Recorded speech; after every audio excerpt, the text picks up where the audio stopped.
Welcome to Comic Power. I am your host, Comic Killer 72. Welcome to Wicked Wednesday, where we discuss all the new comics that's coming out this week. Every Wednesday is like Christmas for us nerds because that's when the new comics come out. These are my recommendations for the best books to pick up on Wednesday. But here's some other information first. I also want to let you guys know about alerts. When you go to the top of the homepage and click on alerts, it'll be checked and say, send me all notifications for this channel. And that will tip you off when a new video is up. I usually publish 2 videos a week. On Tuesday afternoons, the new comic report comes out. And on Thursday, some other random video about comics usually drops. Which brings me to the latest Transformers movie. And everyone I know that's seen it says it's hot garbage. I don't know because I haven't seen it, but I've been protesting the Transformer movies since part 1. I'm not going to see another Transformer movie until Michael Bay is removed as director. All I know is my friends hate it. Rotten Tomatoes has very low scores on the critics and the audience, and it's the lowest box office opening weekend for the Transformers so far. What is good and what you should see if you haven't is Wonder Woman. I gave it 4 out of 5 stars. My only complaint is that it's a little long at 2 hours and 30. It should be around 2 hours and 15. It just passed Batman vs. Superman for domestic gross, and it's not even at the end of its run yet. I'm excited about seeing Justice League as well when it comes out, with Joss Whedon doing tweaks on it at the end, due to the fact that Zack Snyder had to leave due to personal issues. So in saying that, let's get to New Comic Day. That's what we're here for. And DC Comics has given us Action Comics number 982, and this comic definitely lives up to its name because there's a lot going on here. Superman's got to take on Cyborg Superman, the Eradicator, Metallo, and other foes all at the same time. Next up is The Flash number 25. I really love what the creative team is doing with this character. It's one of the best ongoing titles out there in the business. This is part 1 of a new storyline called Running Scared. Next up is Wonder Woman number 25, and this is an extra-sized anniversary issue that links all the previous storylines together: The Lies, Year One, The Truth, and Godwatch. Wonder Woman is more popular than ever now due to her successful movie. And Greg Rucka has been killing it as the writer on this. But hands down, the most popular thing about the comic right now are the Jenny Frison cover B variants. I absolutely love them. Next up is a female superhero who's getting overlooked, and that's Mother Panic, issue number 8. She's a vigilante like Batman is, and she is in the Gotham universe next to him. She builds a high-tech suit of armor and goes out and fights crime. But obviously, she's not as good at it as Batman is yet. She first appears in Mother Panic number 1 from 2016. Next up is Batman, Batman, and more Batman. It's Batman forever. Second thought, that makes me think of the movie, which really sucked, so scratch that phrase. More Dark Knight. Yeah, that's way better.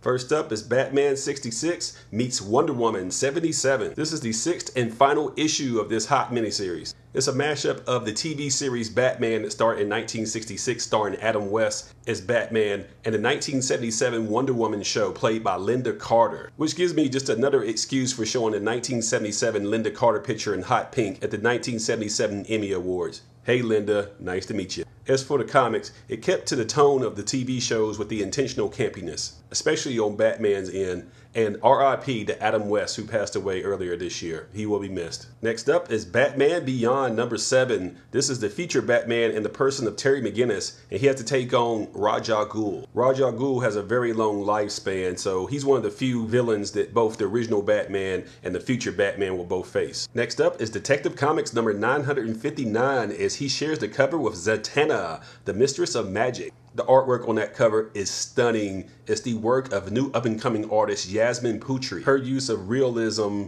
and forced perspective in a 3D action feel is really startling. This artist should be more famous than what she is right now. Here's a Spider-Gwen cover that she did for a variant earlier in 2016. Remember this name. You're going to be seeing a lot of her in the future. Man, that looks good. That's just awesome.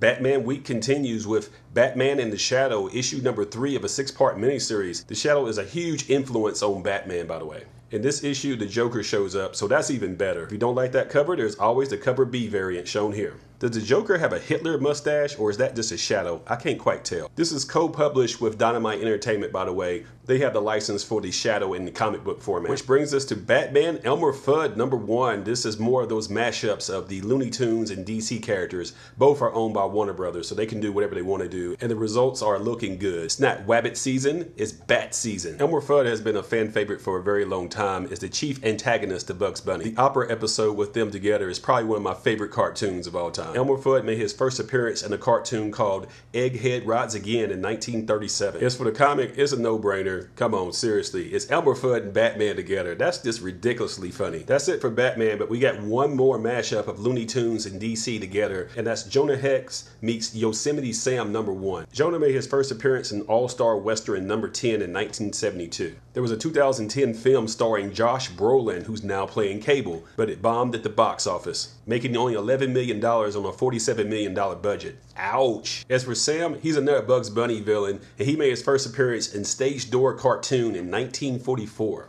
This is another win for DC. They're taking all your money this week, I tell you. So let's see what Marvel has to counteract that. First up is Black Panther #15. The artist Brian Stelfreeze is nominated for Eisner this year, which is well deserved. This comic book is less comic booky and more of a political thriller. Misty Knight, Luke Cage, and Mohawk Storm all make appearances. The movie drops in February of 2018, and man, I can't wait for this. Next up is Cable #2. There is a lot of excitement surrounding this character since he's going to be appearing in the Deadpool sequel. He's a time traveler, so he can go anywhere and do anything. There's unlimited amount of things you can do with Cable. So take it on some high-tech summarize? Yeah, no problem. For him, that's just Tuesday. Next up is The Edge of Venomverse #1. This involves some convoluted plot about how X-23 gets some type of tube that has the Venom symbiote in it that turns her into whatever this is. It's not a logical progression of the story of Venom or X-23, but they want to mash them together because it makes money. The Marvel strategy seems to be a formula of take two popular properties and mash them together and just sell it to you and force it down your throat till you're just sick of it. If this looks good to you, you want to buy it, that's your business. But I'm staying out of it. Next up is Secret Empire #5 of a 10-part miniseries. This is Marvel's major summer crossover, but they do so many events in Marvel anyway that it's lost all meaning by this time. They try to snag your money by putting some real shiny variant of a character that you like. Like this week, they're putting this Storm variant out in front of me, and I really love the Storm character, but I just can't buy this. It's like saying no to a family member that has a drinking problem when you won't give them a drink. If you do, they'll just keep on drinking and acting crazy, and they'll never clean up their act. So regardless of how good this looks, I must pass. They even dangle a Jason Scott Campbell variant in front of you. This guy has really fell off the wagon. He's like the Rob Liefeld of comics now. His stuff just doesn't look as good as it used to anymore. Why is he still a star? So in protest, make sure that you buy Detective Comics issue 959 to support Yasmine Putri, and don't buy any more Jason Scott Campbell work if it looks like this. This is just bad. Okay, now back to what I do like about Marvel, and that's Dr. Aphra #8. This is a crossover with Star Wars proper called The Screaming Citadel, and yes, that is Luke Skywalker on the cover there. The Dr. Aphra character is on her way to becoming big time, so you should be on the ground floor now and picking up Darth Vader #3 from 2015, her first appearance. How many times do I have to say that? Because one day it's going to become unaffordable, and don't say nobody didn't warn you, because I said it 155 times. Get one now for $20 while you still can.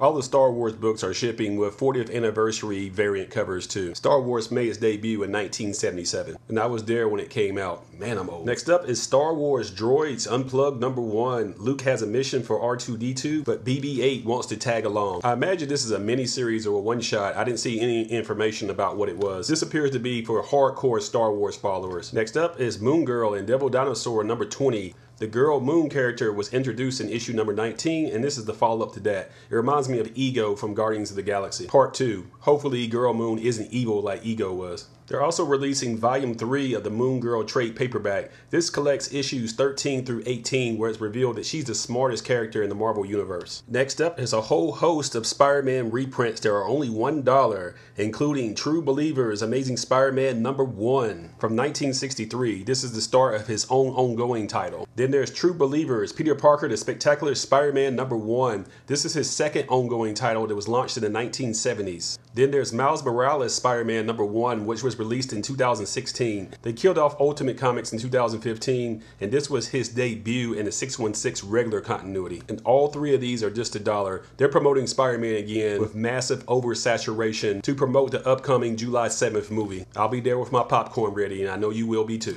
And by the way, Venom 150 is being re-released as a second print this week as well. This isn't the Agent Venom or the Space Knight Venom. This is the Eddie Brock Venom that hates Spider-Man that everybody wanted in the first place. Next up is our report on independent comics and small publishers.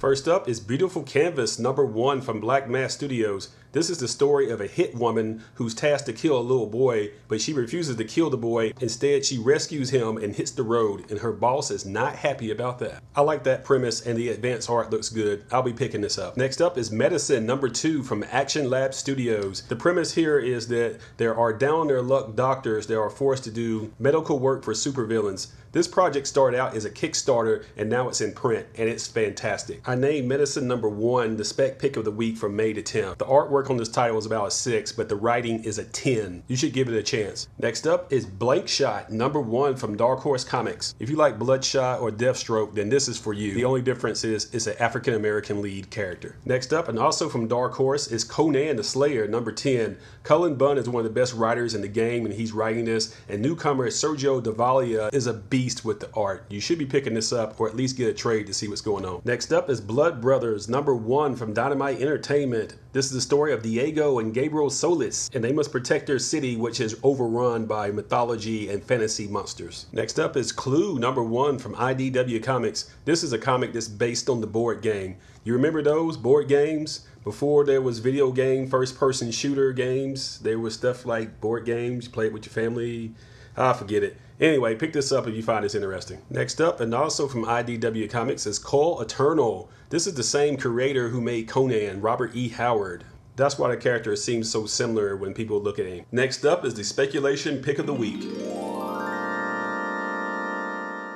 And that's going to be Secret Weapons #1 from Valiant Comics. This is #1 of a 4-part miniseries starring Livewire, an African-American female hero who can control machines. Here's a quick review of the Valiant universe. In the Valiant universe, people born with supernatural abilities are called psiots. They're like what mutants are in Marvel Comics. And it all starts with this man, Toyo Harada, and he's the most powerful psiot that's known. He has a front organization to make it look like he's a legitimate businessman, but in reality, he's trying to find other psiots like him to build his own private army. That's where he launches the Harbinger Foundation, where he finds these kids and develops them.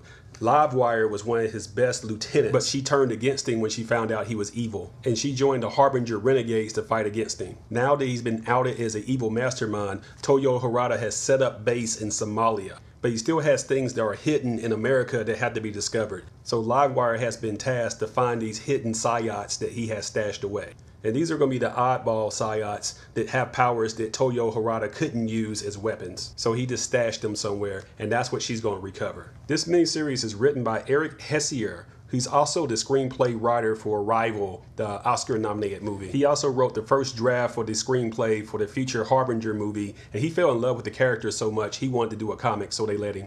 Toyo Harada made my list of one of the top 10 Asian comic book characters of all time, and I advise you to go ahead and pick this book up. It's going to be very, very good. It's a necessary progression of the Harbinger story, and it gives Livewire a chance to shine. So you know what this means. Next up is Image Comics. They always deliver, which includes Black Magic #6. After a long hiatus, this book has returned. It's been optioned for a movie, by the way. It's a story of a female detective that is secretly a witch, and she's trying to keep that secret. The art is done by Nicholas Scott, who I named as the top female artist in comic books. This is a real interior panel from Black Magic #1 to show you just how good she is. It's written and created by Greg Rucka, who's currently writing Wonder Woman right now. So Black Magic is worth picking up. It's drawn in a black and white style, but they use flashes of color when something big happens, like in this panel. June is Gay Pride Month, so they did a cover for that as well, shown here. Next up is Redneck #3, and this title is on fire. It's written by Donnie Cates, who's also responsible for God Country, so he owns this year. It's the story of a family of vampires in East Texas that just got out, and things are literally going to hell real quick. They also have a Pride variant shown here, and one of the characters has a very funny t-shirt on. Next up is Saga #44. What could I say about this series I haven't already said? It's Star Wars meets Romeo and Juliet. A man and a woman that's not supposed to be together are trying to raise a child in the middle of an intergalactic war. It's simply brilliant, and it's worthy of all the Eisners that ever won. Next up is Renato Jones, the Freelancer, Volume 2, #2. It's the story of a man that was born into wealth and betrayed, who becomes a punisher for those upper 1% that are exploiting the lower classes. That sounds like a winner for you. Go ahead and pick it up. Next up is Spawn, issue 275. And what can you say? This is Image's longest running title. And the detectives Sam and Twitch are back. Based on his publishing schedule, they're about 3 years away from issue 300. I wonder what Todd McFarlane has up his sleeve for that event. Next up is Packlist number 2, and this is an anthology book. There's very few of those on the market these days. That basically means it's a collection of short stories instead of one long story. It's both written and drawn by Dustin Weaver. It has a dystopian sci-fi feel to it. Next up is Monstrous, trade paperback volume 2. If you always heard about how good this is and you never got a chance to check it out, then pick up the trades. This collects issues number 7 through 12. Monstrous is in my top 3 of favorite monthly titles that I personally read, and it's nominated for 3 Eisners this year. Last year it was nominated for Best New Series. Monstrous is the top flight science fiction horror book that you should be reading. You know the drill. Make sure you subscribe to this channel, give it a thumbs up, and share these videos on social media so others learn about the channel. That's about it for today. Thank you for watching Wicked Wednesday, where I review all the new comic books for a new comic day. Be sure to follow my blog at comicpower.net. Be sure to follow me on Facebook at facebook.com/comicpower.net. And on Tumblr, comicpower-universe.tumblr.com. And don't forget twitter.com/comicpowersub.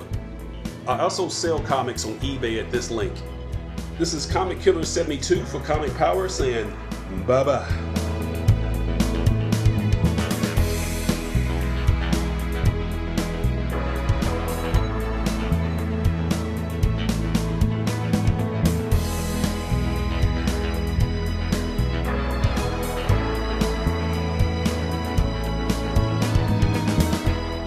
And don't forget to share this video, click on subscribe, give it a thumbs up, and tell everyone you know about this channel to help it grow. Thank you for your support.